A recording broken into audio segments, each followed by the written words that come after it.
So when we work too hard to be the thing we're supposed to be, like never spend your alpha and omega practice trying to be the thing you're supposed to be, the ego has hijacked spiritual concepts and is embedding fear and delusion in them. But when you allow yourself to rest into that which you already are, seer and feeler, and consciously split them apart, you can see how they tremble come together. And that's the game we're playing. You know, you have beautiful lovemaking, you see more of what is available on this incarnation, you bow, and then you bring back your own inner marriage. Riverbanks meets river. Let's fucking create and do something really cool with this day.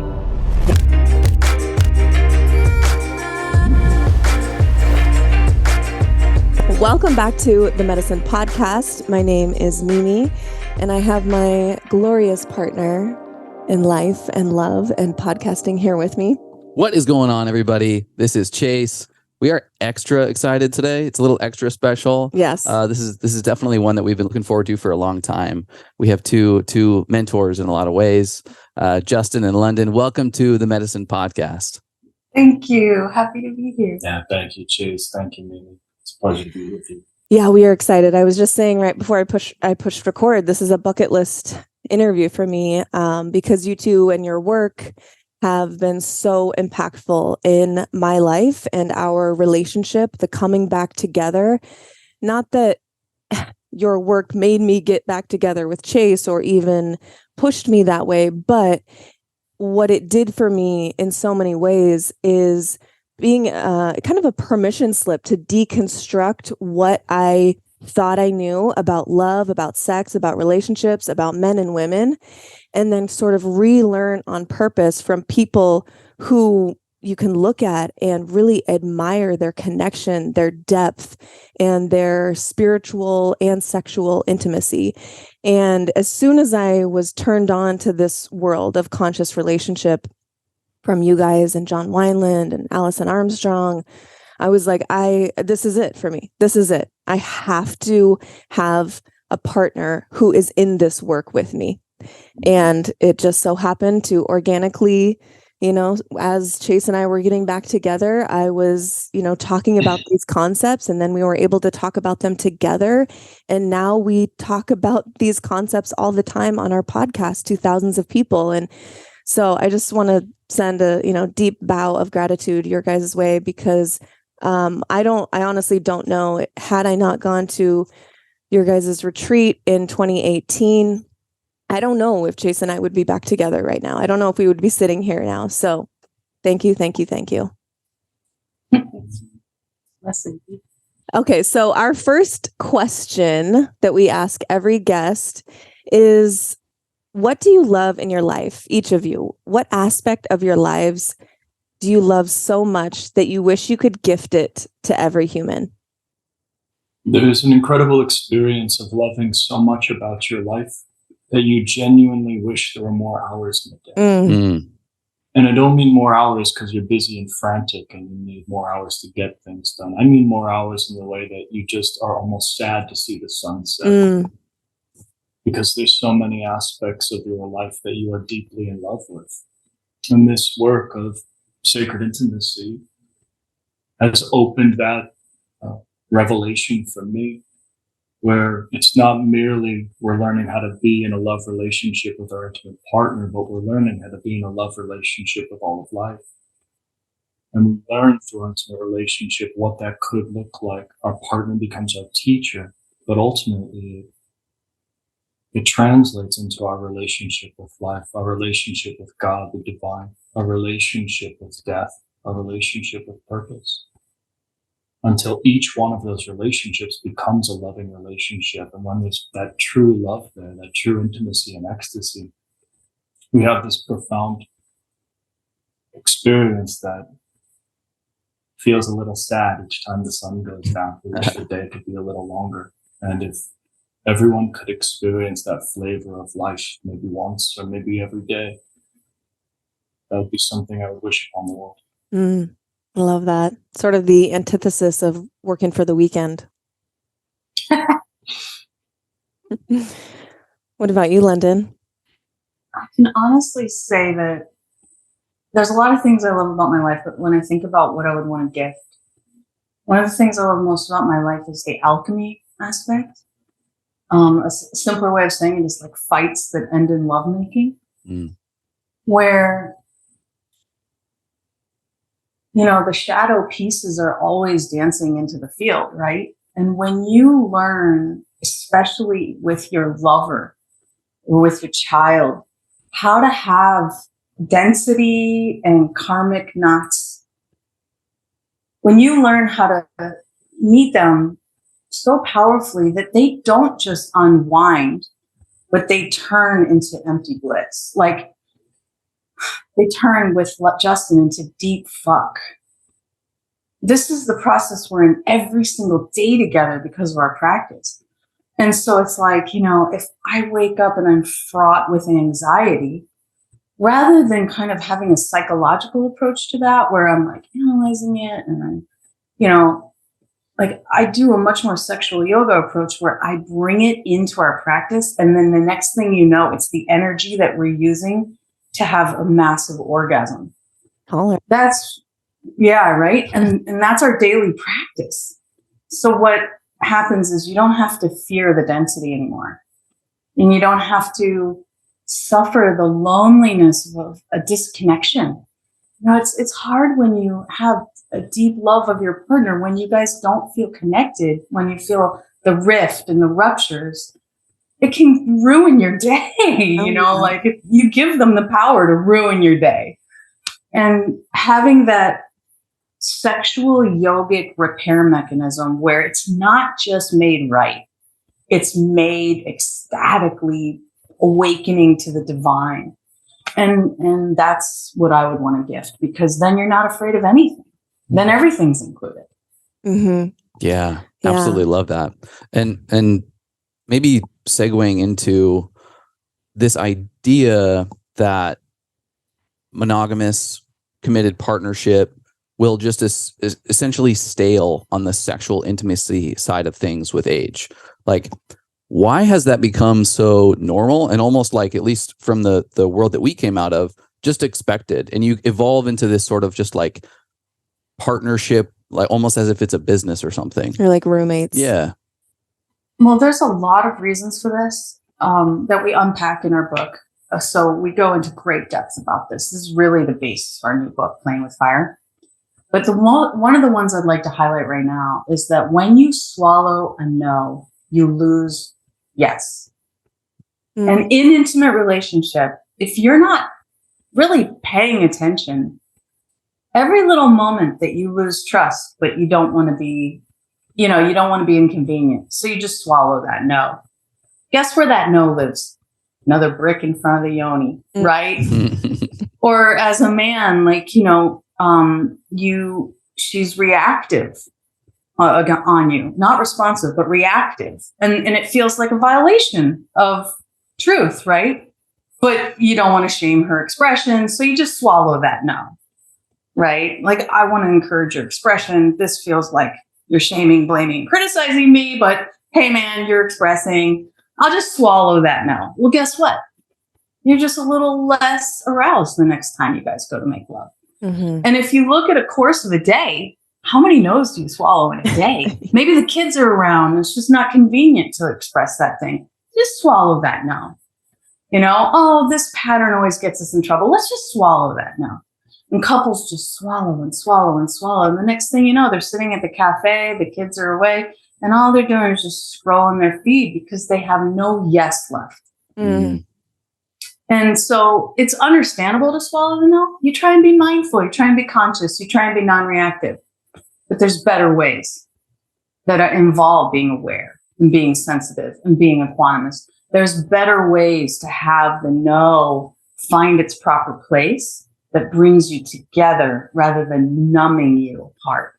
Yeah, what I'm hearing you say in this and your last answer when you're talking about alchemy and transforming, transmuting, everything is energy.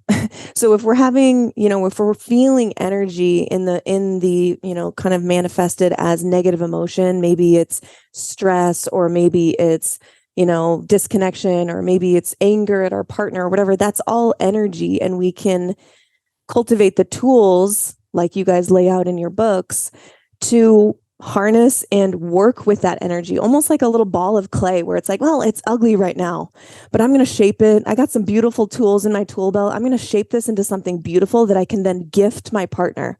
And now you've transmuted that energy into something beautiful, and it can be expressed as, deeper connection, or, maybe bringing like beautiful rage into your lovemaking, and it adds energy and fire to, the cauldron there. So that's kind of what I'm hearing you say. Absolutely. When we learn to meet these parts in ourselves and also these parts in our partner with love, compassion, presence, a true state of equanimity, that spaciousness that opens up suddenly creates permission for all parts to be there. And it's in that moment where suddenly a human being stops feeling like they're either too much or not enough. Because there's a narrative deep in the psyche of almost every human being alive that in some capacity, in relationship to another, the ways they behave, the ways they show up is either too much or not enough, too much or not enough, too much or not enough. And we get indoctrinated in that myth. And when we relate to our partner in a moment of conflict, that's what it feels like, that what we're bringing is too much or not enough. We don't feel seen. We don't feel understood. We don't feel appreciated. That what we're bringing is a problem. So when we bring the gift to ourselves and to our partner of equanimity, of being present with what is, of feeling, seeing the moment as is, not needing the moment to change, we become capable of holding the moment as it is, and our partner will suddenly feel that loved, seen. It creates an opportunity for our lover to experience that they're not too much, that they are enough as they are. And that becomes the foundation for then sacred love, to the alchemy that Londin was describing to take place. And then you have permission to play with all of the energies, no matter how dark, no matter how light. All energies are welcome inside of that space that is met with that loving equanimity. Yeah, I love that. Thank you for explaining that. And I want to pull on this thread a little bit, because I read your guys' first book, Awakened Woman's Guide to Everlasting Love. I've probably read it 3 times now, quoted it hundreds of times probably. And I thought it was incredible. It really lays out the dynamic and the play that is available to all of us between the masculine and feminine, or as you call it, and I like to call it, alpha and omega. And our listeners are well versed with, these, basic concepts of the masculine and feminine, or alpha and omega. But your second book is different in that it doesn't necessarily start with polarity, and you lay out this genius roadmap, and it's such a beautiful visual. I absolutely love it. So you started to speak about it, Justin, about equanimity and presence and awareness and sensitivity. Let's pull on that a little bit. I want to give our listeners an idea of why and how is this book different than your first, and why was it necessary to write when Awakened Woman's Guide was incredible? The reason this book was necessary is because when we get pulled into this path, sacred intimacy, if we want to call it that, the thing that everyone first identifies and becomes really interested in is this idea of polarity, the masculine, feminine. We'll get indoctrinated in that model. And in a sense, just hearing about that model is liberating in a certain way. It's like we're able to touch our essence in a different way. We're able to identify who we are and how we're showing in relationship. We're able to see differences between us and our partner. We're able to honor those differences in a different capacity. But inside that model alone, where the primary focus is exclusively polarity and based on difference, we're missing a critical aspect of spiritual development that is required for real spiritual awakening. And in our practice together, Londin and I, in our practice, Our goal here was never to be teachers or coaches. Our goal here was to walk this path seriously. This is our spiritual path. This is our spirituality. This is what we do regardless of whatever is going on in life. So our commitment is to understand what is the truth of this spiritual path, and is polarity the absolute truth of this path? Is that the absolute crux of what we're here to understand and learn? And years of practice, years of study have revealed absolutely not. Polarity is not the most important part of this path and practice. In fact, polarity is a trap. Polarity is a trap. And we can dive more deeply into how it's a trap. Yeah. This book was written to help identify the trap of polarity. And that's why we're calling this book Playing with Fire. Because polarity is fire. Difference is fire. Desire is fire. I want is fire. When there's polarity present, you feel the difference, the profound difference between you and your partner. You, in fact, embody those differences intentionally to create intense desire between your bodies. That desire is fire. If it's not wielded with skillfulness, if there's not awareness, sensitivity, equanimity present, if there's not presence and selfless devotion present, you will be burned by that fire. Your desires will rage out of control, and you think you're being liberated, but all that's changed is rather than wanting a confident, funny man, now you want a perfectly conscious man. Instead of wanting an attractive woman, now you want a goddess who's capable of surrendering to the divine. You're not free from your desires. Your desires have just become more subtle and hijacked by spiritual concepts. So you're not liberated by polarity alone. In fact, you can be tormented by it. And if we don't understand how to work with fire in a way that is truly liberating, where we're liberated by this path that we're walking, then we become enslaved by it, imprisoned by it. We get met with shoulds. I'm not masculine enough. I'm not feminine enough. My partner's not masculine enough. My partner's not feminine enough. All of that is trash. That is garbage. That is not unconditional love, nor is it absolute freedom. It is not the truth. The truth is your actual condition. This book was written to help those people interested in this body of work understand that we are playing with fire here. And if we actually want to walk this path in a way where we are liberated through our sexuality rather than imprisoned by it, we need to understand this foundation. What is awareness? What is sensitivity? What is equanimity? And those principles are not new. Those principles are 2,500 years old. They've always been instrumental in spiritual practices of meditation and yoga. But somewhere along the way, as we've created this new thing called Western sacred sexuality, we lost a lot of those elements in the practice. We lost the deeper understanding that equanimity must be present, simultaneous with desire. And that is a paradox. And this book aims to explain that. Equanimity, I think it's a unique term. Can you explain or define what you mean by equanimity? Equanimity is non-reactivity. So if you were to sit perfectly still right now and let your breath be perfectly natural, and suddenly you feel that your face is itchy, if you were to practice equanimity, you would not scratch your face. If you feel suddenly you want to take a deeper breath, but you don't take a deeper breath. You let your breath be natural, and you feel the discomfort or the irritation. You're wanting to react. You're wanting the moment to be different. You're wanting to feel differently than you do, but you don't. You observe sensation instead, and you do not react. That is how we practice and develop the skill of equanimity. If we were to think of equanimity in terms of like a mantra or a phrase, it would be the mantra of I allow. I allow this moment to be as exactly as it is. I allow what is. I allow. And that allowing is the perfectly surrendered state of meeting reality on reality's terms. And there's a great Vipassana teacher, S.N. Goenka, who describes it as experience reality as reality is, not how you would like it to be. And what we start to see as we practice these techniques, we become awakened to the fact that our entire MO is constantly trying to get more comfortable or manipulate the moment or manipulate the way that we're feeling.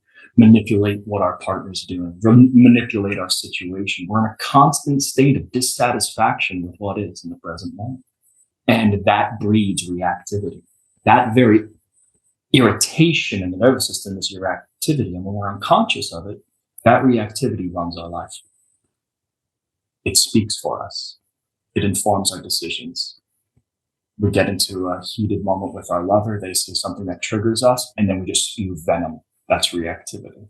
We don't have the capacity to actually be present with what is first and at the moment. I allow this moment to be as it is. And that discipline of I allow, it takes a lifetime of practice to cultivate.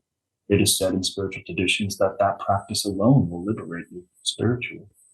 So it's no small assignment for us to take on as human beings to walk this path of equanimity. But if this path of sacred sex is missing this element, then it is missing a critical foundational piece required for spiritual liberation. Your path will only be half potent. It'll only have half. You'll know how to create magic tricks with polarity, but you will not understand how to become free inside of intimacy, inside of your sex, inside of your love. Liberation will not be there if equanimity is not cultivated. God, that's so good. Yeah, that's so, you just completely nailed it. And that's so transferable in like every lane of one's life. And if you're looking for vitality, having the ability to observe your compulsions and how they come up inside of you and choose whether or not you'd like to give into that compulsion or not is like ninja life skill across every lane. No doubt. I'm curious, and you mentioned, I think you put it, polarity is a trap. And so in 2023, if you're, say it's someone like myself or many of our listeners who maybe they've read, and I'm speaking to mostly masculine or the alpha in this scenario, maybe they've read like some David Data and they're like, oh my God, mind blowing. This is masculinity. This is described and articulated in the perfect way. I totally resonate with this. Maybe for the first time. That was me like 3 years ago. And then all of a sudden you start following like, sacred masculine accounts on Instagram, and you're getting like 10 ways to be masculine, and you're swiping through and you're like, oh, okay, this is how it's supposed to be. I need to be able to like build a house with my hands and, pound my chest and you start taking on all of these masculine ideas because you've felt some resonance with this idea of polarity.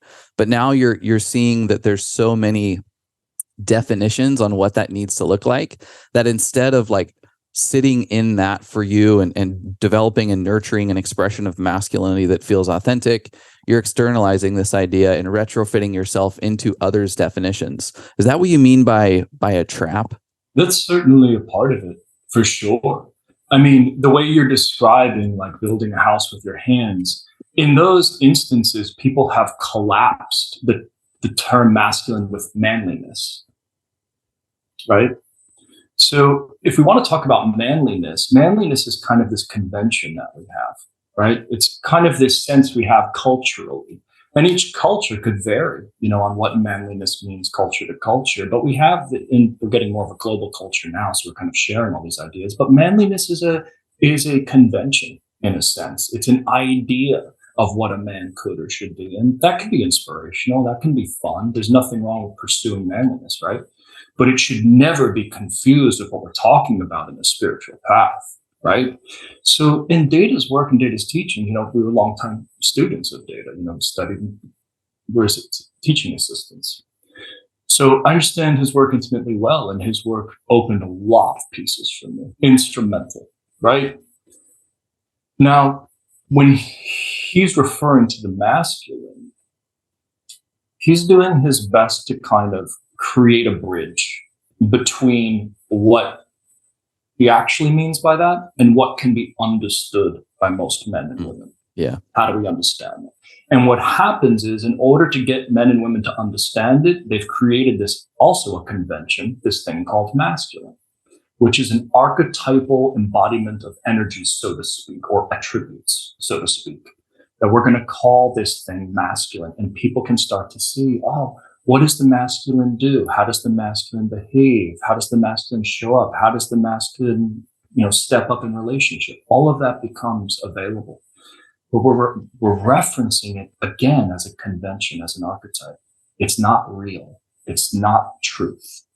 Okay? It's not absolute truth. This is one of the primary reasons why Londin and I have adopted the terms Alpha and Omega. We coined those terms Alpha and Omega to liberate men and women, to get them to understand that this body of work is actually trying to teach you. You are not merely consciousness, and your lover is merely love's light. You are conscious light. Not separate. This is a non-dual spiritual path. And we have to approach this path with that recognition of understanding. Duality is the illusion we aim to overcome, not the fallacy we're trying to believe in. So when we understand this as a non-dual practice, well, what is the one half of that coin, so to speak? It's pure consciousness. Pure consciousness. And Chase, you are pure consciousness. Mimi, you are pure consciousness. I'm pure consciousness. London is pure consciousness. You are absolutely consciousness. So when we start to understand this body of work, we're pointing at that consciousness. But the problem with trying to point at consciousness is you can't point at it because you can't observe it. Yeah. It is the observer. So you can't point at consciousness and say, this is consciousness, this is. So what Data does in his books, and he's done very well, is he understands that. And he describes what it is when a man identifies with the aspect of himself that is that consciousness. What does he look like? Who does he become when he actually rests in his true essence as consciousness? And that's where we now get these archetypal definitions. And then social media has profoundly misunderstood and began collapsing these ideas of manliness and, all of these tricks and treats. And now we get a very distorted view. So this book, Playing with Fire, is truly our best attempt to begin correcting any misunderstandings that may be present in these communities and these practices, to help people truly understand what we are speaking to here, such that this path becomes a method of true spiritual practice where the goal is spiritual liberation. And it cannot take place if we're approaching this work based on the delusion that we are separate, that we are masculine partners, feminine, and that's that. That separation, that delusion is your prison, is your limiter. Yeah, that's so good. Just creates suffering. That's the sad part, is you think you found the Holy Grail, but you're actually in a ditch. Right. And you're just like, wait a minute. And then sadly, because it's so close to the truth, you think there's something wrong with you. And then you just pursue it until you make your knuckles bleed. Is if you just rested in what's underneath that, the expansion takes you. And when you do this together, you're developing both parts of yourselves, right? And when there's room in your relationship for both of you to develop both parts of yourself, now you can ascend. If you're going to put yourself in handcuffs and an artificial cast, you're not going to ascend, and you're just going to be like, this seems to be working for everyone else. It's not working for me or us. I'm a failure. Right? And like, if you think you're a failure, there's more information here. Yeah, that's good. Because when you're doing the practice rightly, there is no self. You're dissolving into empty bliss. As long as your self is tortured, you're still in self. You missed the point along the way. Yeah. And the question is, when you're you and God, right, direct, dissolving self is one process, but it gets real complicated when you involve another. And what Playing with Fire really was designed to do, and especially the map, Justin brought this map, was help you at any moment to kind of put words on the ephemeral, like to put understandings on that which cannot be understood. And to be able to look at something and realize where you're off. That's the whole point of the map. It's like, here's some ingredients that create fire. Are you missing the flint? Are you Are you missing the hearth? Are you prioritizing fire at the expense of freedom?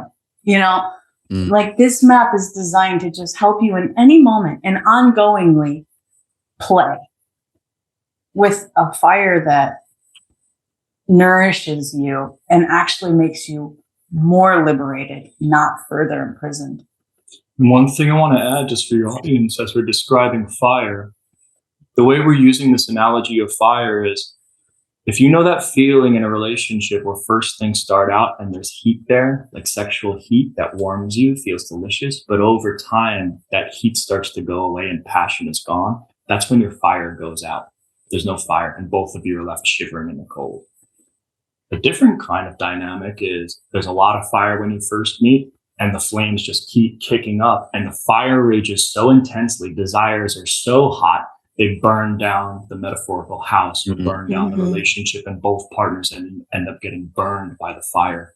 So as London's describing is in our book, we teach you how to create a hearth around those flames, how to have the flames of your intimate relationship burn ongoingly for many years so you can warm your relationship, so you can feel nourished by this fire, and both of you hold that fire sacred.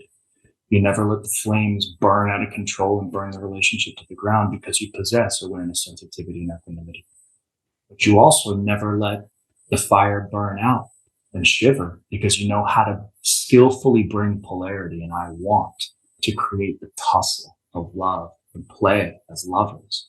So here we're learning how to become fire keepers, to keep that sacred flame lit such that it warms us for all of our lives and ultimately awakens us. Yeah, I absolutely love that. And we talk a lot about, quote unquote, how to keep the spark alive. And you're speaking to it exactly. The spark usually is happenstance. It's not as intentional. It can be a lightning strike, and there's these set of ingredients like novelty and spontaneity, and that's what causes the spark. But the ingredients to keep it alive, to keep the fire burning, it's a different set of ingredients. It might be a little bit more intentional spontaneity or novelty, but there's these other aspects as well. When a relationship continues to mature and evolve, you have like business partner level decisions where you're running a house, maybe it's a family, maybe it's careers and bills, and it takes a different set of ingredients to keep those attributes from stifling the fire. And so maybe it's kindling, or maybe it's these other the development of the fireplace in order to keep these things burning. But figuratively, it's continuing to analyze and evolve what attributes need to be applied to this spark or this flame in order to keep it a fire burning forever. Yeah. And absolutely, even through, I kind of want to use that as a useful segue here, because people can listen to you, follow you, watch your videos and think, man, these two have it all figured out. They are perfect. Their relationship is perfect. I want to be just like them. Obviously, your guys' relationship is incredible, but you guys have navigated some really tough shit together, and specifically in the last few years, which you share in your book. And I would love to share a little bit of those experiences with our listeners so they can know that you're not just up here floating on a cloud. Like, you're navigating the real world shit that all of us have to navigate as well. So I have two branches of this, one being your COVID experience, and then one being your more recent adventure of becoming parents in the last few years. But first, I think if we could start with COVID, your experience through COVID, and how it impacted your relationship, and then how ultimately you both navigated this very novel disaster that the entire globe was navigating. What was that experience like for you guys? Rough. As we say in the book, we had COVID happening simultaneously to the terrible twos, with every park in LA chained, locked shut, and no toddler groups available. I mean, we were like in this, home, stuck in this home. We lost 60% of our business overnight because we weren't allowed to put groups together. And that's what we love to do, is in-person intensives. Prior to COVID, we really prioritized like in-person work because it's so enlivening. It's just like where we thrive. And all of that just vaporized overnight. And we had a 2-year-old for a while, you know, in the beginning, it was like no one even wanted to come over as a babysitter. I mean, it was just Justin, me, and Ava. Yeah, but it really started to take a turn though as we finally adapted to the shift. We were like, okay, damage control. We're going to recreate our business model. You know, we're going to just hunker down, settle in this house, so on and so forth. And we were like, okay, we got this. No big deal. Then a few different curveballs get sent our way.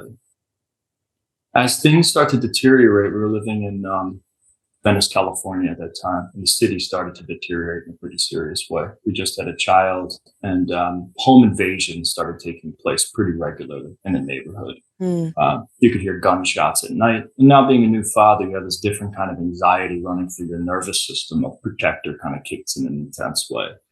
So you really start to get the sense that your child may not be safe in this neighborhood. So, you know, putting up all the security cams, the ring cams, the flashing lights at night. We got our house broken into. Luckily, we weren't home at that time.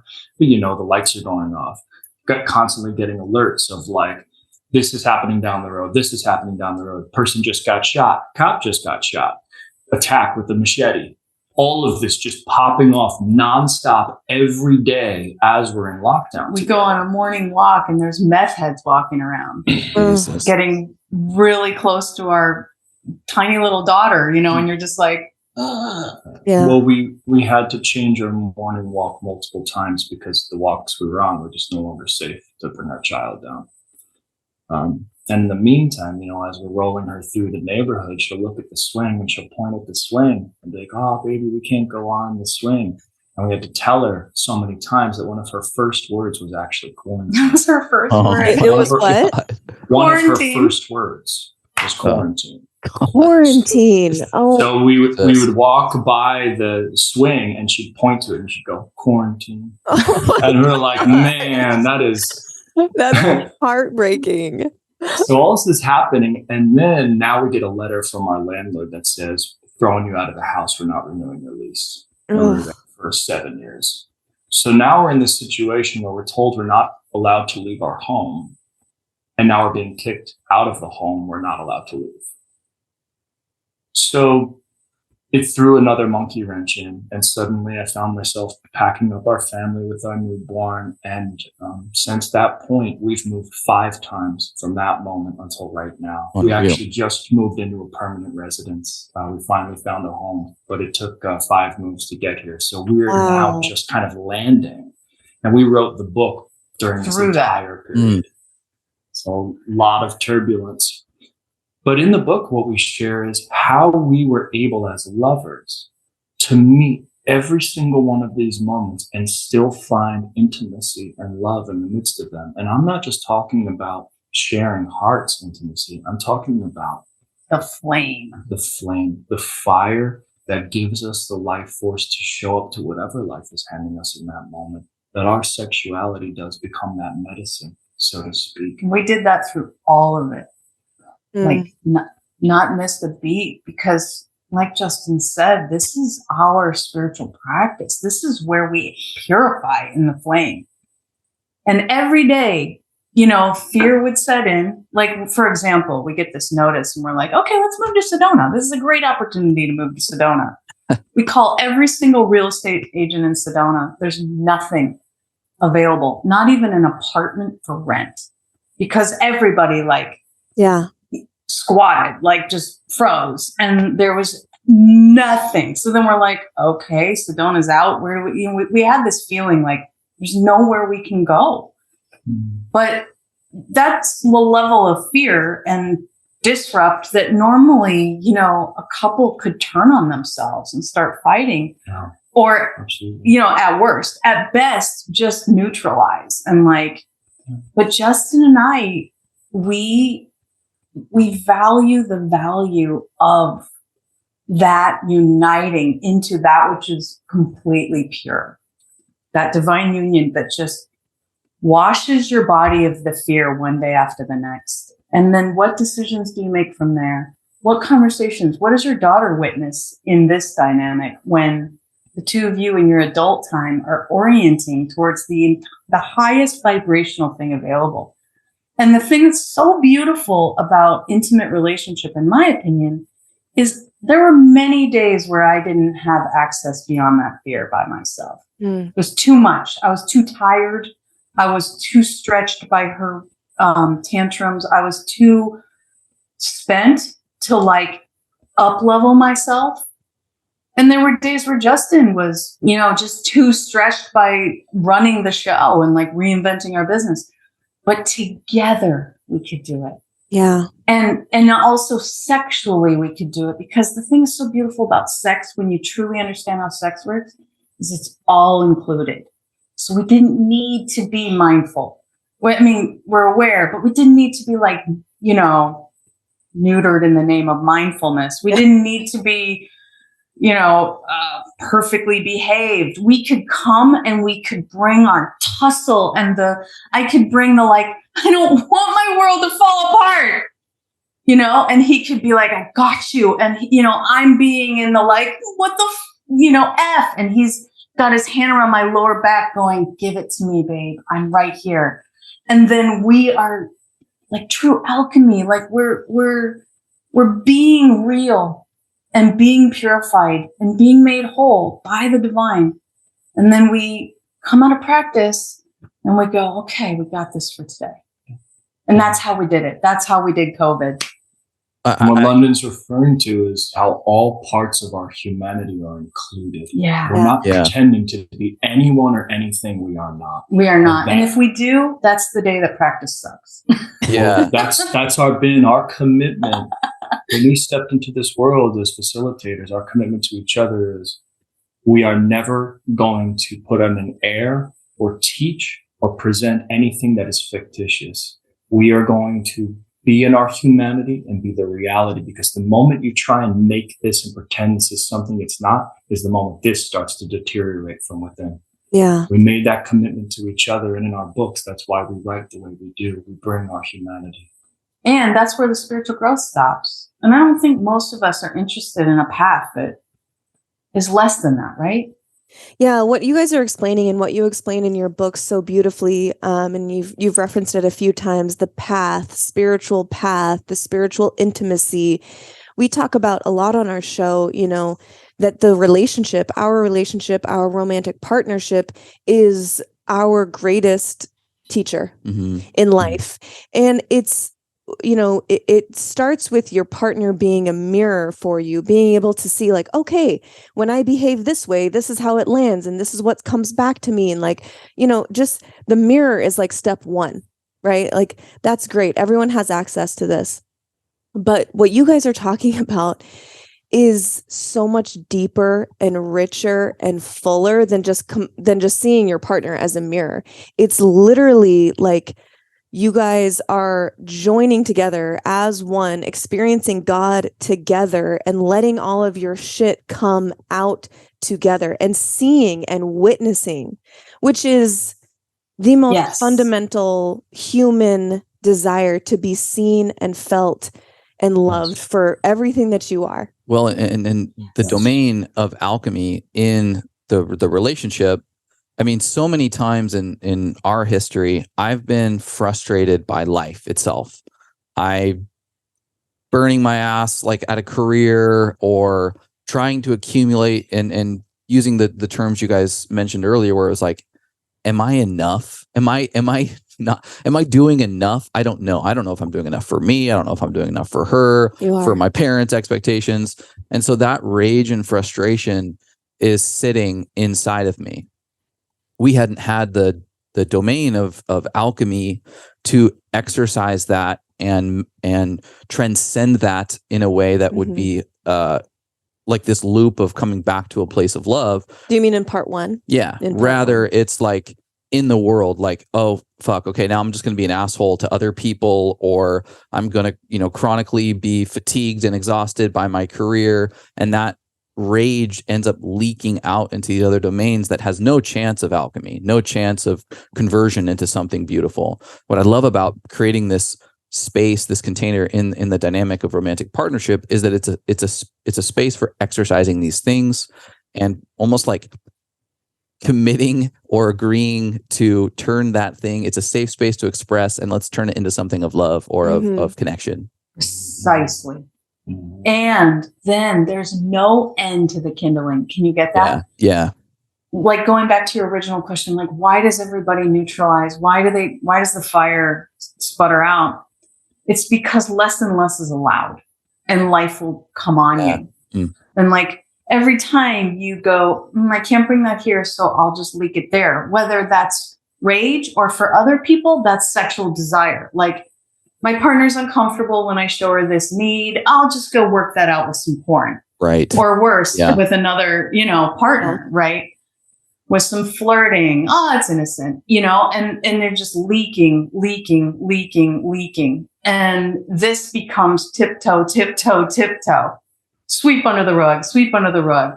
And what you're describing and the real intention here is like, how do you find the permission and the allowance and the ability to hold this here so perfectly that it's not just allowed, but it becomes the kindling for the fire. It makes me think of, we've had moments like this where I'm, overwhelmed, or I'm crying, or I'm just sad, or whatever it is.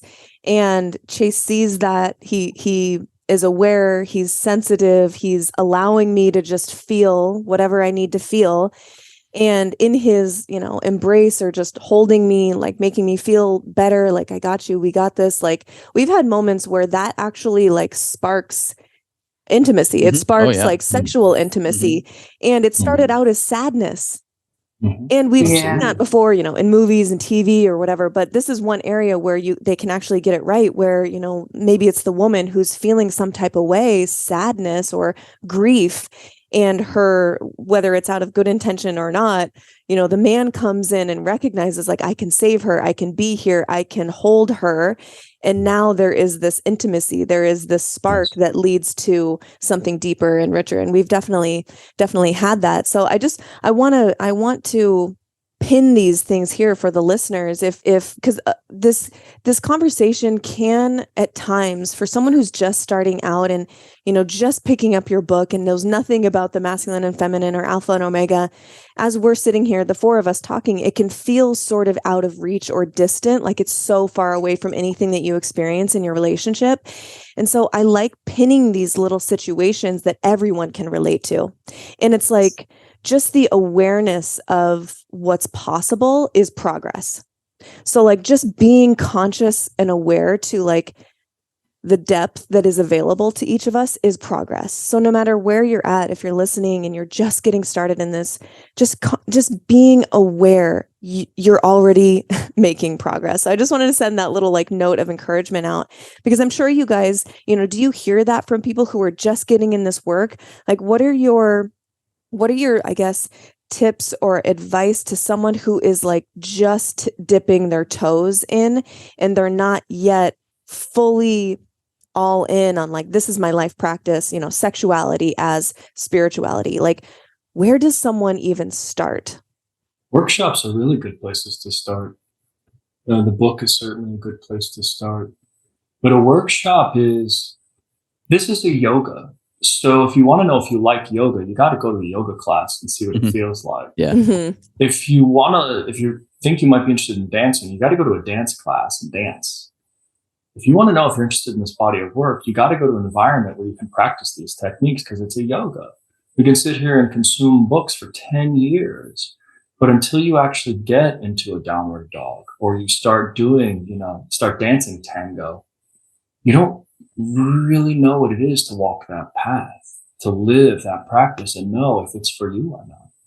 So workshops are that starting place for a lot of people, where you can go into an environment. And what Londin and I tell, every time we teach an event, for example, we have a combination of students who've been working with us for many years to people who are in that room for their very first time if they're in the room. And we love working with that combination of human beings. One of the primary reasons is because no practitioner is more advanced than anybody else. And the advanced practitioners understand this. Because it's your ability to meet the moment, and you're practicing with what you can bring to the moment. And we tell everyone, if you have the ability to see and the ability to feel and the willingness to make eye contact and breathe with another human being, you have all the tools you need. If you're able to see, if you're able to feel, and you're willing to make eye contact and breathe. Now, I even want to say, if you are visually impaired, if you're blind and you can't see, you can still do this practice. So when I say see or I say eye contact, recognize that's not even necessarily literal in the sense of using the eyeball, because we can all see even if we don't have eyes. But if you have those capacities to see and feel and a willingness to connect with another human being, you have everything you need to begin doing this practice. Just like all you would need to do yoga is walk in the room. To do sexual yoga, all you need to do is walk in the room. And then you'll be guided through practices step by step.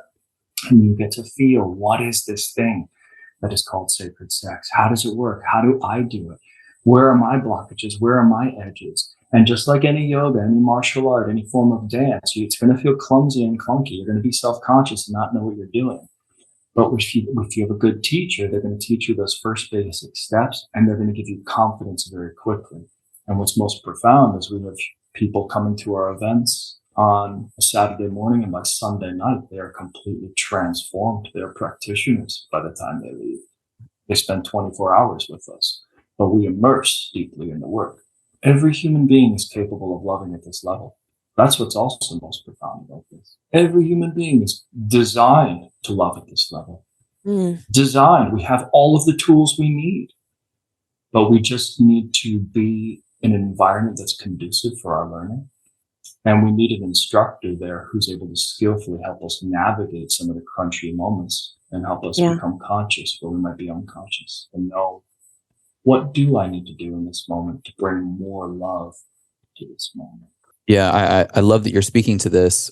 We're all from a world of multiple choice questions and memorizing answers for a paper test, and we've lost, or at least, I feel like I spent 20 some years of my life missing out on learning through feeling and learning through experience. And when I was introduced to you, Justin, and John Wineland, it wasn't until I saw and listened to the way that you spoke and the cadence of your articulating that I was like, wow, this is really resonating.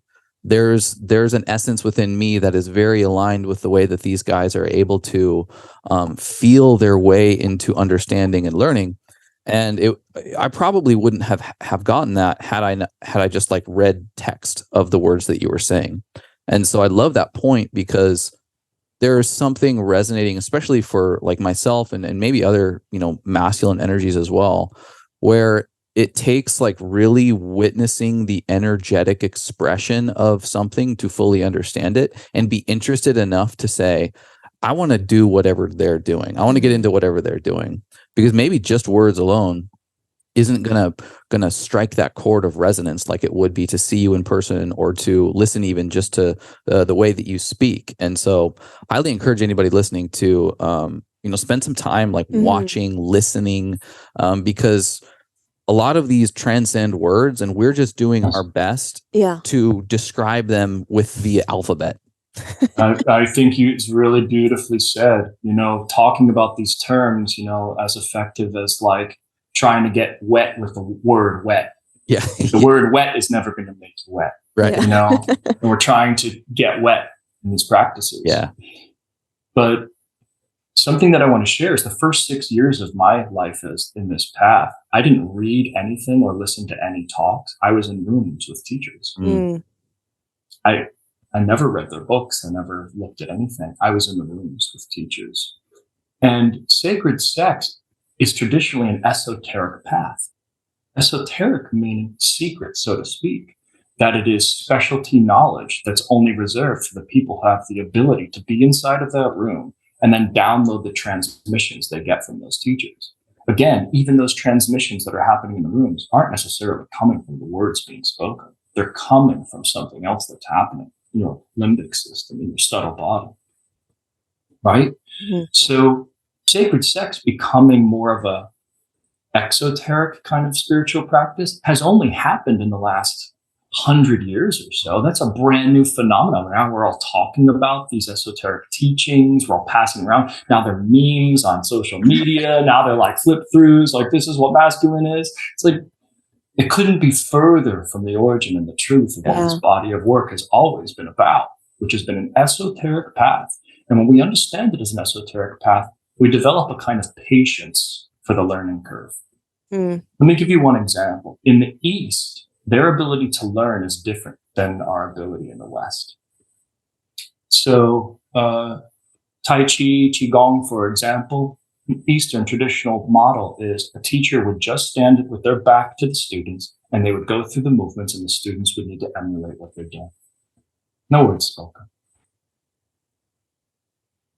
I'm doing this. No one's interrupting, saying, "Hey, how high is your arm? Hey, how fast do I move right there? Hey, hey, could you stop and tell me what are we doing right now?" That is so Western. Yeah. Because we're so in our heads, as you described, that multiple choice. It's like when we're met with the challenge of learning that way, it's like our brains immediately become frustrated. We get impatient. We become reactive. But the lesson that these traditions are trying to teach us is that degree of presence, of feeling into the moment, of settling into something wiser than your thinking mind. And it forces us to slow down. It forces us to learn through a kind of osmosis. And that's why these are transmission teachings. They come through transmission. And you could walk into a room once and you get the full download the first time you walk into the room. Or you could be in a room for 7 years and it takes 7 years to get that download, where it's all different for all of us, But these are transmission teachings, and we understand them as such. That's when the practice becomes the teacher. We stop relying on the words or the talks. We start recognizing the only way this thing is actually going to become my teacher and my guide is when I embody it, I breathe with it, I be with it, I run it through my nervous system, and the practice will teach you. The practice will reveal its wisdom to you. Show up empty. The practice will reveal the wisdom to you. In playing with fire, we give you those basic starting points of practice. Whereas if you just show up and do those very simple things, the practice will begin to teach you. But you must develop the courage, the discipline, and the willingness to show up to those practices. Yeah. And Mimi, you really speak the heart of the love-driven being. And I'm sure there's so many listeners right now that are like, whatever they're talking about, I want that. And I don't want to wait even 3 weeks for your workshop. I want it right now. And I just want to speak to that person for a second, because there's such a hunger for people to experience being met, especially after lockdown, right? Like, we've all been like split apart and made to not trust each other and to fear. And there's just this, we see it everywhere, just people wanting to melt that glacier over their heart and reconnect, even non-intimately, just with another human. Today, if you want to feel this work, today, your work is to reconnect to your breath, because breath is feeling. Take a deep breath. If you can, let it make your belly a balloon. It's going to bring up a lot of feelings. Equanimity, we talked about allowing life on life's terms. Become like your mantra is, I allow my feelings. I allow all of them. Take a deep breath into that belly. Let the belly feel like a balloon, and then just simply allow what comes up. Soften your heart and receive it. If it doesn't make sense to you, if it scares the shit out of you, if it seems like an abyss that you could never climb out of, I'm okay. I see you. I feel you. I love you. I see you. I feel you. I love you. If you do that every single day and just say yes to what is here, you're learning how to call in a partner that sees your true heart, your true sacred sexual center, that would cherish that because it's so on display. You're not like bulletproof. I can't hurt her. I'll just blow her off. Yeah. Your sensitivity is showing. Your tenderness is showing, and it naturally attracts someone who wants to protect that. Then you saying yes to you through that full feeling, full body breath really teaches you how to sit in front of a partner and say yes to your partner. That person might speak something that's hard for you. If you're a good karmic match, they're definitely going to speak something that's the exact trigger for you. And that's where attraction comes from. You can't avoid it. If you didn't have it, you'd be bored with them, right? So you're probably going to attract someone that helps your spiritual growth by triggering all the pieces. Mm-hmm. It doesn't change. You're still softening the front surface of your body, taking a breath into your belly and saying yes to what's here. And that's what Justin and I are doing every day. And so it is very complex, yes, because the nature of the body is infinite. It's infinitely discoverable, explorable, openable, expandable. And, like the body doesn't stop. And that's the gift. However, it's as simple as the breath, the yes, and I allow. Just start that today. Do it every day. And you will absolutely, I promise you, see your whole molecular magnetism change as to what you're attracting, how you're showing up in conversations, whether a little moment turns into a big rip-roaring fight of disconnection, or an moment turns into a beautiful opportunity for both of you to be seen in some truth that's maybe been plaguing you for a while. Mm-hmm. It's as simple as the breath. Start with the breath. Start with the breath. Start with the breath. That's so good. And you're just reading my mind, because the next, question I was going to ask is about this solo practice that you guys discuss. We've used the word practice, and I know you guys have a practice together, but you also have your own individual practices. And that was my next question is like, what does this solo practice look like for both Alpha and Omega? Are they the same? Are they different? And why is this such a huge key pillar of your guys' teachings? You obviously explained some of it, like, okay, softening the front of the body, coming back to the breath. Is that the same for Alpha and Omega? And how do you then bring that individual work together? Addressing that Alpha and Omega question, I just want to point out, so this is the book, Playing with Fire, and chapter 20 is Alpha and Omega, and it goes into granular detail if you really come away wanting to know deeper. And then in each chapter of the book, we offer a mini practice, something you could do in a couple of minutes. So we offer an Omega one and an Alpha one. So this is something that you could do yourself immediately.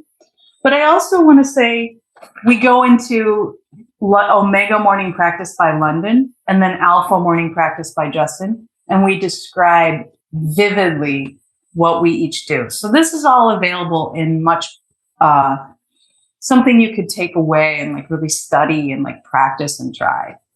But I will address that right now by saying each of us is conscious light. We already talked about that, right? And one of the ways we start to unravel this in the book is when you think about consciousness on that level of like, how does this translate into 3D?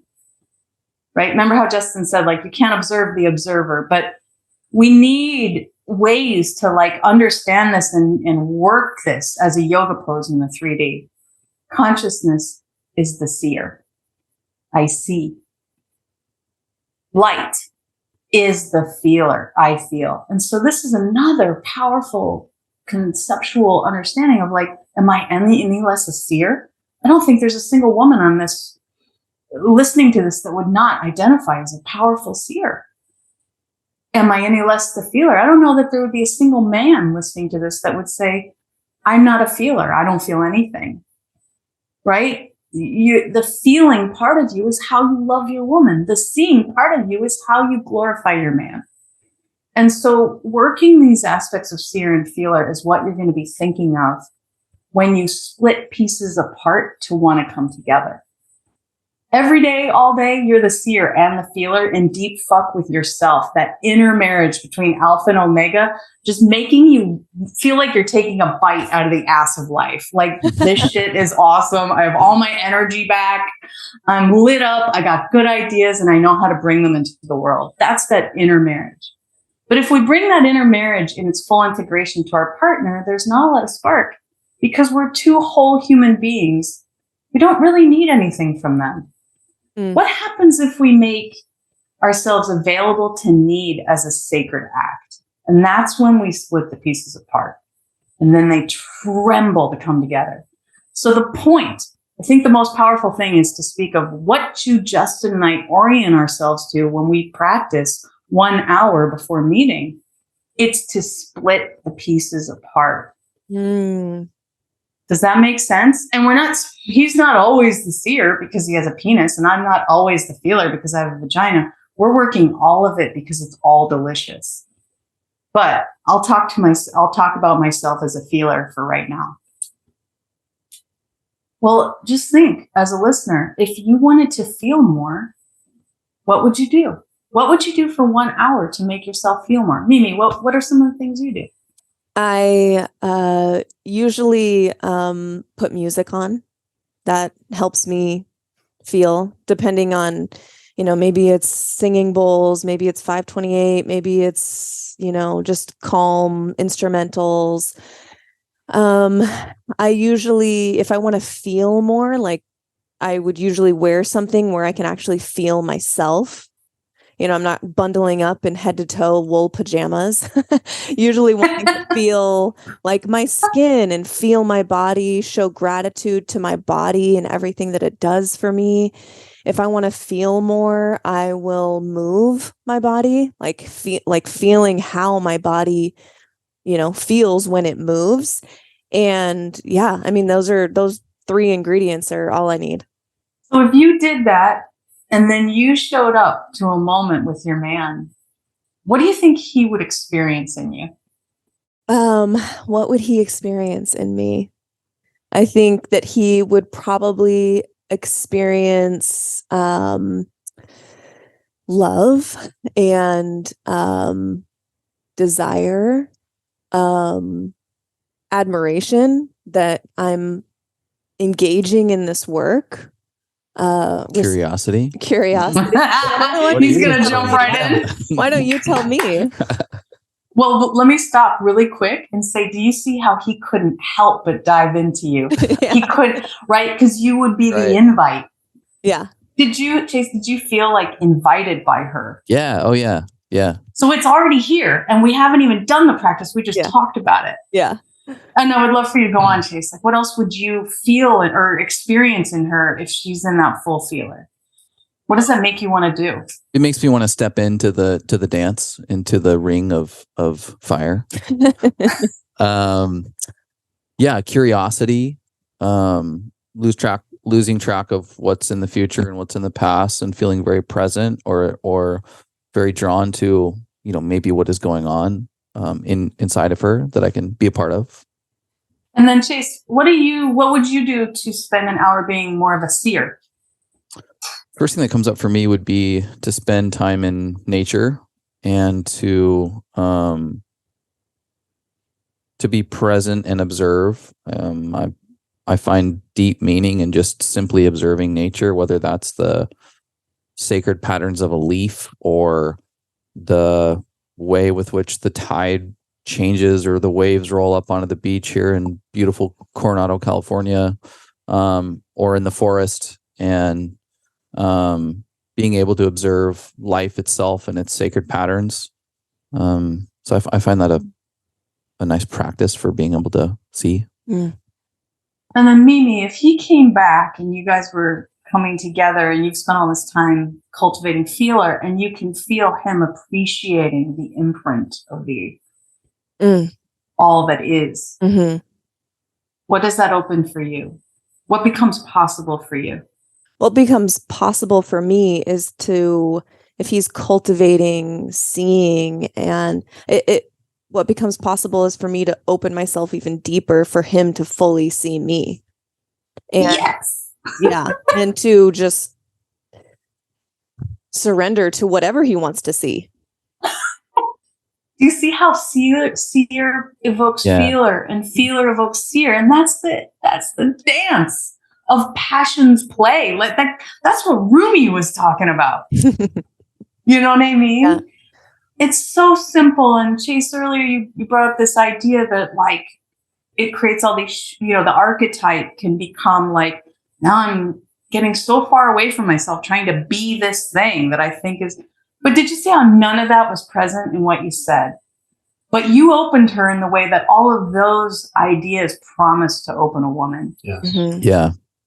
And you opened her actually in a way that's even more genius, because had you come back like a general, like, I don't think Mimi would have had the response that more of me can be here. Yeah. But you let divine show you what a seer is. Yeah, it's funny. Like, I thought when you asked me, I was like, all right, what's masculine? What would be masculine? Yeah. You know? And I was like, fuck it. I'm just going to say like where I feel really, really in my, in my body is when I'm out in nature, and the seeing is out of curiosity. It's like, and you've seen when I've come back from solo time. Oh yeah. And I'm like quite actually laid back. You're also like glowing. And it's different from what would be like an analytical, penetrating masculine with skepticism, which is what you do all day. Which is what I do at work, Yeah. But it's a little bit different where the seeing is more out of like, hey, what's under this rock? Yeah. What's this wave all about? Well, you're opening yourself up to and looking for beauty, recognizing beauty. And so if you were to come back from an hour-long walk around the island, looking at every flower and leaf and tree and wave, like you're searching and seeking out beauty. And so then it like softens me, because I'm like, I know that he's going to be finding the beauty in me, not the shit that I'm worried about, where it's like, oh yeah, but I have like a dimple here or a mark here, or like my abs aren't perfectly flexed, or, like he doesn't give a shit about that. He wants to see like me and the depth of beauty, I think. I do.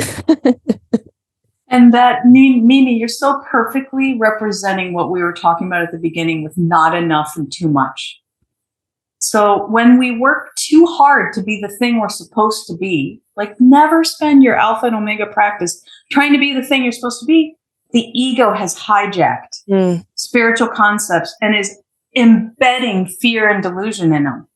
But when you allow yourself to rest into that which you already are, seer and feeler, and consciously split them apart, just you guys, and thank goodness we have a YouTube, because you can see how they tremble come together. And that's the game we're playing. Yeah. And then you bow, you have beautiful lovemaking. You see more of what is available on this incarnation. You bow, and then you bring back your own inner marriage. And let's face it, just get fucked all day between your alpha and your omega. Yeah. Let's go. Riverbanks meets river. Let's fucking create and do something really cool with this day.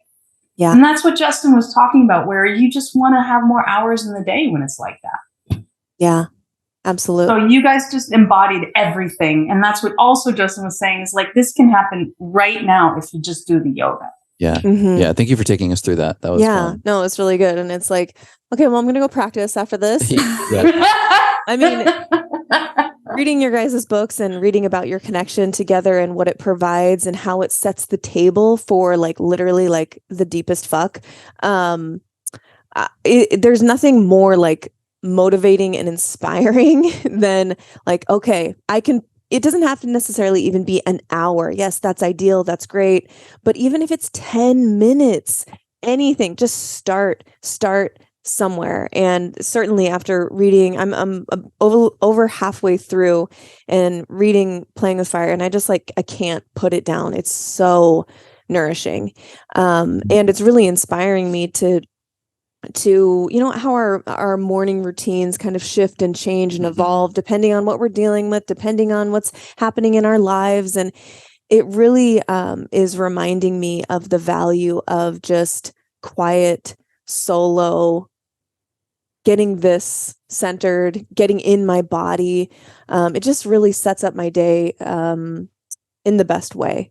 And I think that we can all do that and invest in that just a few minutes a day. And then you have no idea what it's going to provide, how it's going to set the table for your sexual connection, and it doesn't even necessarily need to be sexual, like actually intercourse, but just the spark, which is what you guys are talking about. In the book, you guys share your practice, and many of the practices don't even involve intercourse. It's just the seeing and feeling. And then by the end of it, you're connected, but you're not having sex. It's just like, we're here, I see you, we're with this, and now we can navigate our day with more spark, which is exciting and makes you want to add more hours to the end of the day.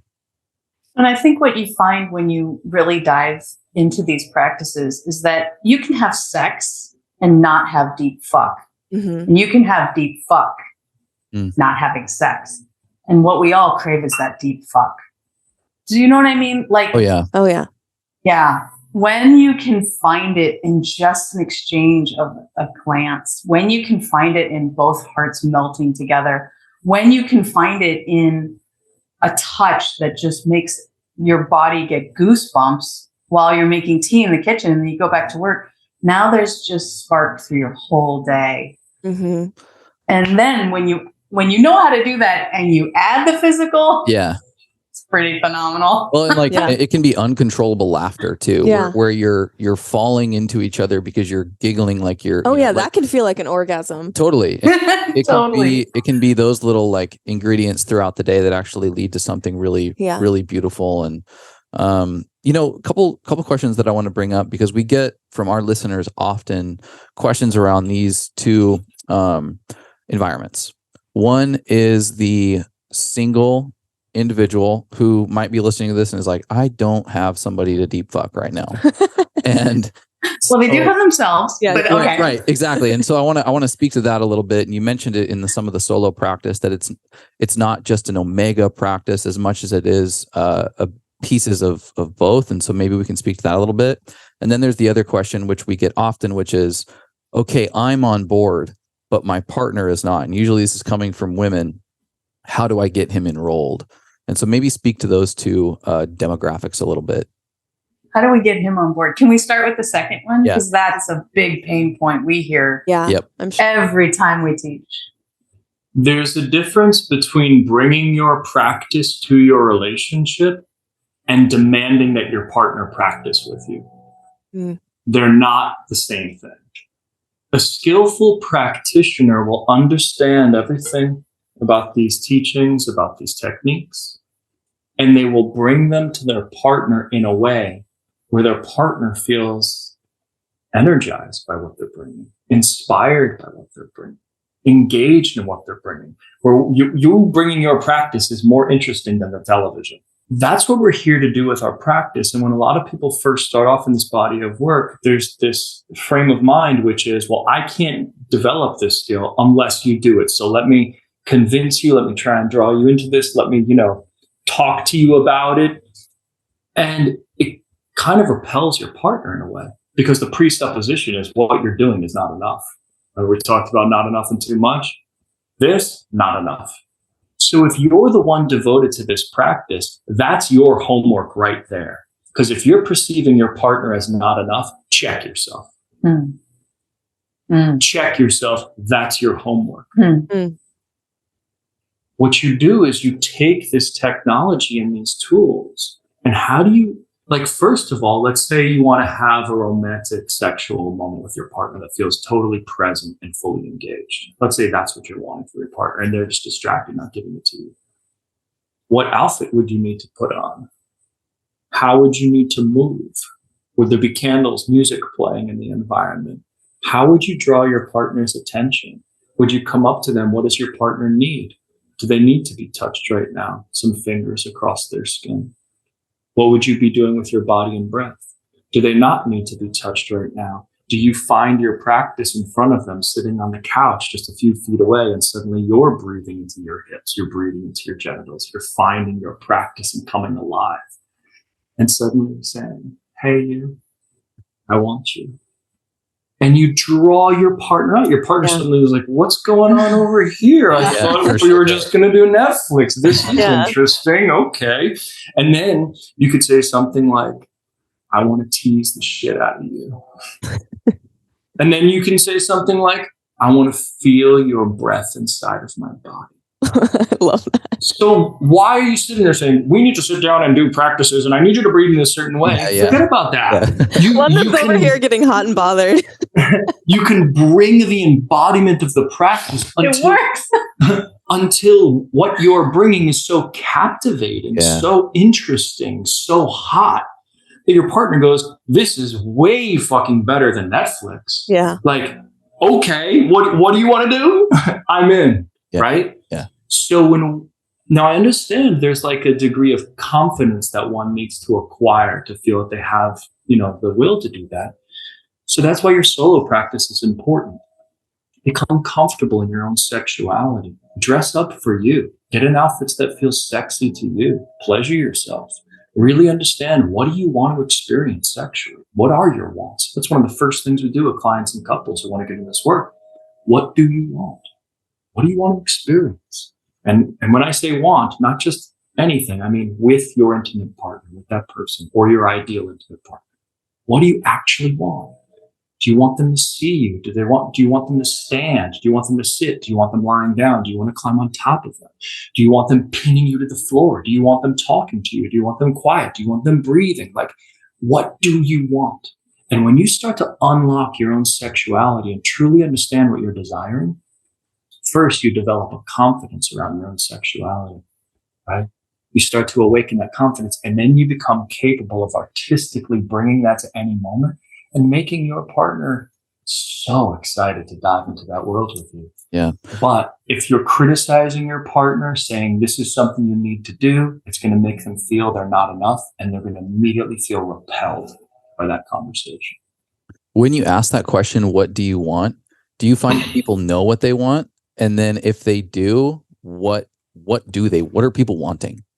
I would say half the time people have a sense of some things they want, and half the time people have no idea what they want. They say, I don't even know what I could ask for.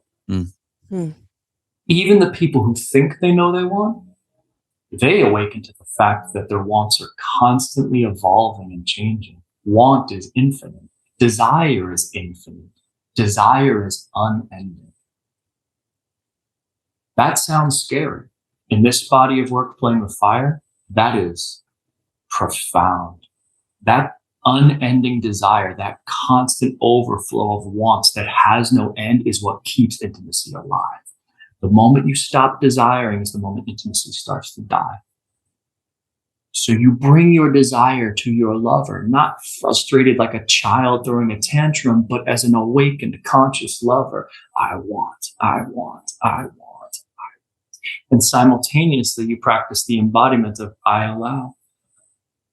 I allow my desire to be here. I'm not trying to get rid of my desire. Most of the time, we're so irritated by our desires, we're just trying to get rid of them. The desire for food, very irritating. Let me eat so my sensation of desire goes away. My desire to orgasm. Let me have an orgasm so my desire to orgasm goes away. We're constantly trying to get rid of this sensation of desire in our body minds. The desire for more money. Let me get more money so this desire feeling goes away. Because it's uncomfortable to desire.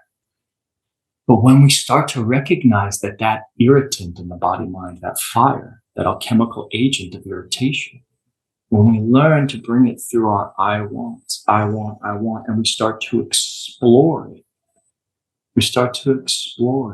it begins becoming an extension of our love, and it becomes something we become capable of being with. That we wake up to the realization there is no future moment. There is no thing you're going to achieve that's going to liberate you. You either liberate now or you don't. And that awakening experience only happens in the midst of desire. Recognizing desire, being with desire and equanimity, that your desires can be here. And the moment you allow your desire to be present, you can bring them through your body mind with consciousness, with love. And that's where we alchemize the darkest darks of shadows and desire and turn them to the deepest expressions of love that build love and trust rather than sabotaging.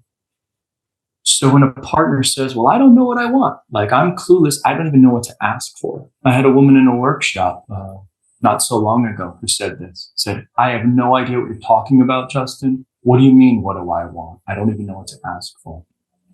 And I stood her in front of the room with her partner. And I had her partner make eye contact with her, just standing in front of her. And I said, okay, partner, slowly take 10 steps back.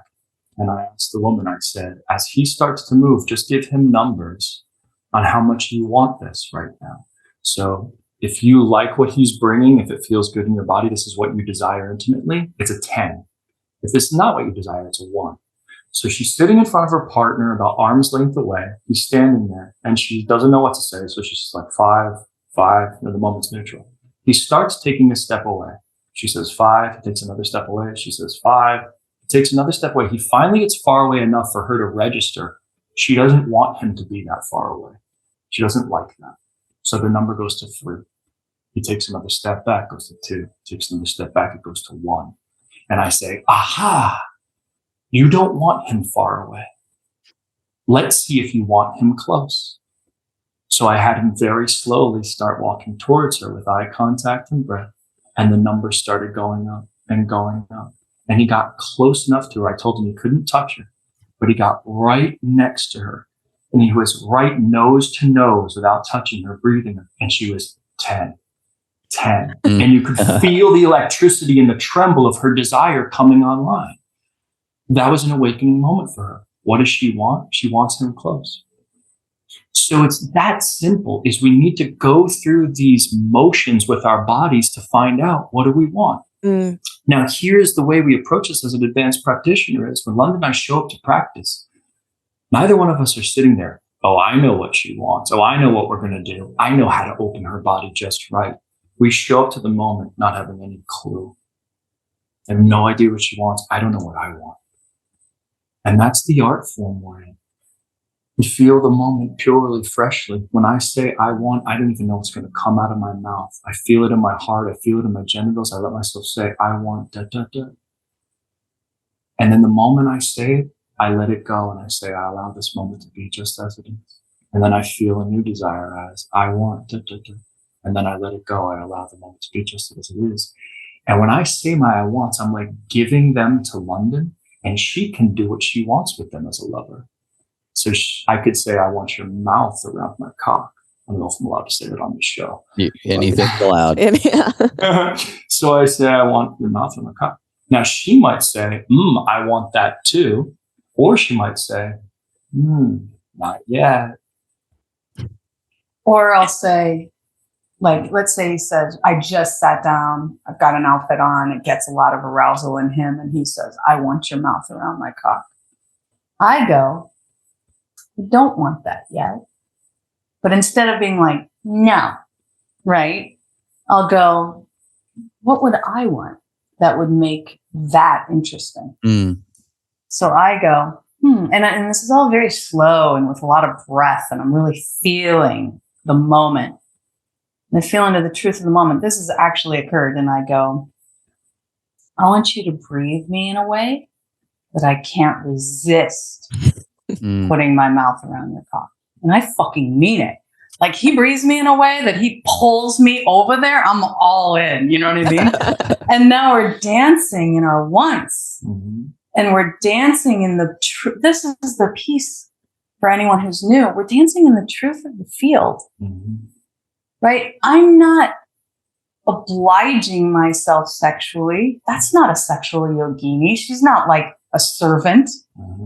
And I'm not, and Mimi, you might relate to this. I'm not like trying to be open because I'm an open woman, you know, and like to not be available, like I must have a block. Like, I never run that trip on myself. But what I am is game to play in the conditions that work.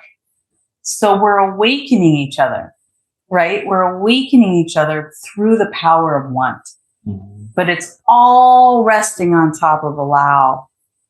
I'm not shaming him for wanting what he wants, and I'm not obliging myself to move past my yes, but we're dancing together and we're honest with each other. And the truth of the field is the alchemy we've been talking about all along. And I'm not pressuring her to do what I want because I'm in equanimity with my desires. That's where this becomes spiritually liberating. But if I say I want, and I'm actually frustrated like a child if I don't get it, if you don't love me this particular way, there's no liberation in that. It's a trap that repeats patterns, but now just in a different setting, pseudo-spiritual setting. But to actually be liberated is to allow those wants to be present and to have equanimity in the face of them. I love her as she is. I don't need her to change anything about it. And I want you to get over it. And I am a space in which his desire is allowed. That I just want to say to the women, the biggest gift I've given Justin from my end is that he is allowed his full sexual desire in this relationship. And the reason why it works is because I'm so empowered around it. I'm so empowered. I don't lose myself in it. I become more of myself with it. And so what makes him feel so free in monogamy, I would argue that he's more free in monogamy than he was in single variety, plethora of whatever, because I create an environment where his desire is permitted, allowed, and constantly innovating our sexing. But with no loss of my own sovereignty, self-respect, dignity. I'm a sexual yogini who's all in on like full realization being here. Beautiful. Yeah. It's easy to get just lost in the experience of you guys witnessing each other and sharing, and yeah, it's so powerful even just to witness two people doing it, but to be in it yourself, like, man, it's so freaking powerful. And something you were saying, I allow it, and it's even I think more than allowing, it's like encouraging, because I think so many, it's out there in mainstream media and TV and movies and everything, where the woman just obliges. The woman is like, does her womanly, wifely duty of having sex because her man wants it. And it seems almost like it's obligatory. And it's like, I've never aligned with that. That does not sound like something that I want to experience. And I don't think any woman wants to experience that. But it's just kind of the subconscious notion that the men are the sexual beings and the women are there to please and to oblige.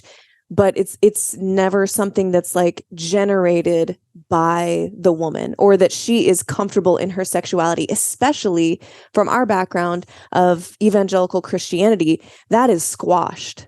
That is dark. That is evil. Even just your own connection to your sexuality, understanding what you want, understanding what pleasure is. So a lot of our listeners have come from a religious background where sex is off limits. Sex is not talked about. Sex is dark. It's only for married people. And if you're engaging in that, or if you want it, there must be something wrong with you.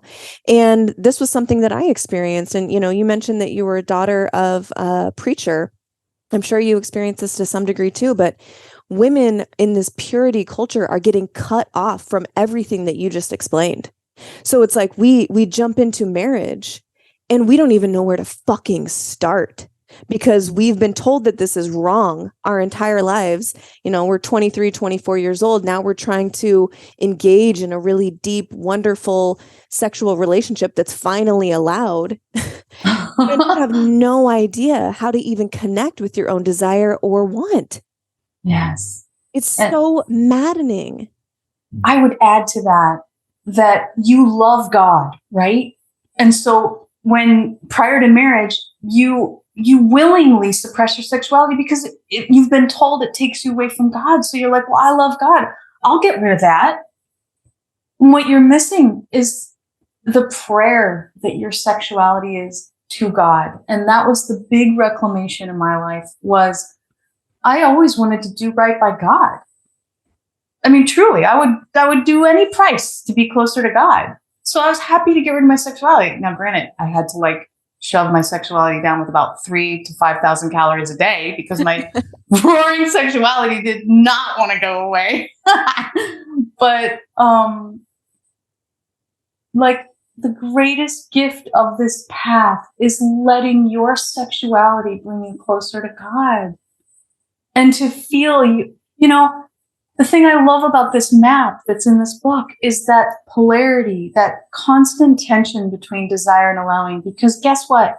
Desire will take you into the gates of hell when it's burning out of control, when it's destroying everyone and everything you hold precious.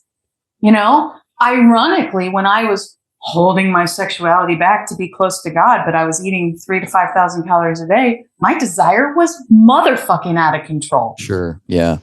Right? I was so far away from my heart because I was just in this hate cycle of numb out, hate myself, numb out, hate myself, all in the name of suppressing my sexuality to be closer to God. I was getting so far away from God. I feel so much closer to God today because I don't have to numb out. But I also never allow my desire to run the show where it darkens me. I'm in that tension, that constant tension between desire and allow it. And the way I say this to women I work with is like, if you ate one little square of chocolate and then you let yourself burn for the rest. You know what I mean? Like, that's what it feels like to be in the place of desire and allow. The desire is there and it's tethered by that spiritual alchemy of allow. So, whoa. I mean, you brought up so much there. I don't even know. Like, I just want to go on forever. I'll stop right there. It's kind of like the analogy of a satiating, fully balanced, nutritious meal, where there is a desire and a deep hunger for the meal, but there's a level of fulfillment only to be, cycled through and experienced again. But it's different than eating and having an insatiable thirst for bullshit food and junk food. Yeah. Where I just ate a box of ice cream and I want more and more and more and more and more until I don't because I'm nauseous. And so it's like the quality of the experience is like a satiating meal where you will develop a hunger. Your body needs this. These are macronutrients and vital key elements of being vital and having energy. But it, when interacted with, is satiating and fulfilling and cycled through to only be experienced again. Different from just transactionally eating highly palatable but bullshit food and consistently either needing more or purging because you've completely toxified yourself through the experience. Our desires run out of control. They become reactive and they do violence to our body, minds, and to our lives. We inflict our own violence by letting our desires burn out of control. And the same is true with intimate relationship. Yeah. Yeah. We could just continue talking to you guys forever. But I want to be mindful of your time and I do want to just give one more plug to the book. Anything in there? I know it's a big book. There's a lot, and I'm just loving it. Everyone, if this resonated a shred, with you today, this conversation, like, I cannot recommend this book enough. Even if you're just starting out, even if this conversation feels distant, just check out the book. It will provide hope and inspiration. And again, coming back to this map, this roadmap, it's like a GPS. It's us going from 1990 and navigating on big paper maps and you can't see what the fuck you're doing to GPS literally telling you exactly what you need to do. And with also a lot of creative freedom, because you need to be able to develop the skill to be aware and sensitive to what the moment is requiring. But this map is invaluable. So everyone, please go get this. Is there anything else in the book that we didn't touch on that you guys can't leave this conversation without speaking to? Something that I just want to share from my heart is it's rare to meet a couple who is so deeply devoted to each other and growing sexually and spiritually together. And I see that in the two of you, this living in union, I see it in you, Chase. And it just inspires me so deeply because we all have very big dreams, and those dreams are beautiful. We want to save the world. We want to change the world. We want to help 1 million people. But I believe that real change gets created when we become truly capable of loving another human being in our lives. And if we can show up in a way that is selfless, that is present, that is aware and sensitive, that honors the differences between ourselves and another human being, and show up to that relationship and love one human being well, just one, which is a huge ask. It's huge. It's a big ask. But if every human being can gain that skill, I believe we will change and transform this entire planet. and all of humanity for all of time. So I see that in the two of you, and I'm honored to meet a couple like you, being the presence of you. It's a special thing when two people authentically commit to this path and this work. So I just want to share that with both of you, how much it means to us when we meet another couple on the path. Thank you so much. I that is deeply felt. Receive that fully. It really does. It means a lot. And, we've been in this part 2 of our relationship. We got back together in 2019, and we've been in part 2 now for longer than we were married. So something that we're doing is working. And we're going to keep discovering and uncovering and pulling on the threads. And we tell our listeners all the time, we are in this work. We are not ahead of you. We're not teachers. We're not mentors. We are in the work with you. We are right beside you in this work, and really doing our best to embody what we talk about on the podcast and learn from great teachers like yourselves. Yeah, it felt when we got married, and so much of our childhood romance was just play and presence, and it was just so perfect. But when we got married and we put these adult hats on, it was in the way that was modeled for us and the environment that we came out of. It felt so out of body to be in these roles. And it wasn't until we divorced and came back together and looked at pioneers like you both embodying these things that we knew we felt deep down, but had no idea how to pull them out. And it took pioneers like yourselves to embody them and speak to them and then articulate them and distill them down in a way that was bite-sized for people who were maybe seeing this for the first time. So just like so much gratitude and appreciation for the work that you're doing, Justin. It's been such a permission slip for me, who had this kind of very traditional masculine idea of what it meant to be a man, to be able to embrace the beautiful articulation of these feelings that are profound, but still strong, all while being gentle. Like just absolute permission slip for me, and totally life changing. So again, just ton of love to you both, and this was just a blast to be able to jam. Major love bubble. It's an honor, guys. Thank you so much. Thank you. Love you guys. Okay, last question that we ask every guest on the medicine before we plug where people can find you and all the good things. The Medicine Podcast, we named it such because we want to invite people to lean into the real medicines that cultivate conscious relationships with our partner, with God, with our bodies, with the earth, all these different medicines. So we would love to hear from you guys. What currently feels like medicine for each of you right now in your life? That's an easy answer for me. No surprise here. Deep fuck. Yeah. And when I say that, I mean sacred, the kind that only presence, devotion, willingness to see with naked eyes, willingness to feel with that bloody, tender heart. Even if I feel pathetic, I'm feeling. Willingness to allow life on life's terms, and willingness to polarize with that, to bring that as a gift in the relational field. That's my medicine. Love it. Beautiful. My medicine currently is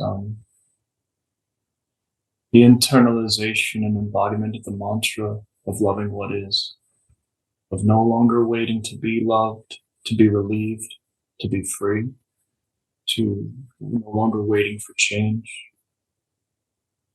no longer waiting for love to come from a source outside of self, but that I am the bringer of love. And if love is going to exist, it comes from me. It comes here now, through me.